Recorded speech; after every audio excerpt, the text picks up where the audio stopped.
ಹೌದು, ವಿನೇಶ್ ಫೈನಲ್ನಿಂದ ಹೊರಬಿದ್ದಿದ್ದಕ್ಕೆ ಅವರ ಚಿಕ್ಕಪ್ಪ ಕೂಡ ಕಣ್ಣೀರು ಹಾಕಿದ್ದಾರೆ. ವಿನೇಶ್ ಅನರ್ಹ ಆಗಿದ್ದಕ್ಕೆ ಮಹಾವೀರ್ ಸಿಂಗ್ ಕಣ್ಣೀರು ಹಾಕಿದ್ದಾರೆ.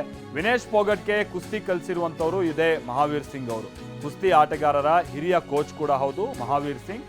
2016ರಲ್ಲಿ ಅವರು ದ್ರೋಣಾಚಾರ್ಯ ಪ್ರಶಸ್ತಿಯನ್ನ ಕೂಡ ಪಡೆದಿದ್ರು ಮಹಾವೀರ್ ಸಿಂಗ್. ನಾನು ಈಗ ತಾನೇ ಹೇಳಿದಾಗೆ ವಿನೇಶ್ ಪೋಗಟ್ ಅವರ ತಂದೆ ಇವ್ರು ಚಿಕ್ಕ ವಯಸ್ಸಲ್ಲಿದ್ದಂಥ ಸಂದರ್ಭದಲ್ಲಿ ತೀರ್ಕೊಳ್ತಾರೆ.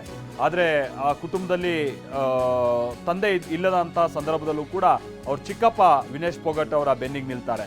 ಸೊ ಆಕೆಯನ್ನು ದೊಡ್ಡ ಕುಸ್ತಿಪಟು ಆಗಿ ಮಾಡುವಂಥ ನಿಟ್ಟಿನಲ್ಲಿ ಅವರ ಚಿಕ್ಕಪ್ಪ ಅವರ ಪ್ರಯತ್ನ ಬಹಳ ಶ್ಲಾಘನೀಯವಾದಂಥದ್ದು. ಸೊ ಅವರೆಲ್ಲರೂ ಇವತ್ತು ಪದಕದ ನಿರೀಕ್ಷೆಯಲ್ಲಿದ್ದಂಥ ಸಂದರ್ಭದಲ್ಲೇ ಇಂಥದ್ದೊಂದು ಅನಾಹುತ ಆಗಿರುವಂಥದ್ದು ಅವರಿಗೆಲ್ಲ ಬಹಳ ನೋವು ತರಿಸಿರುವಂಥ ಸಂಗತಿ.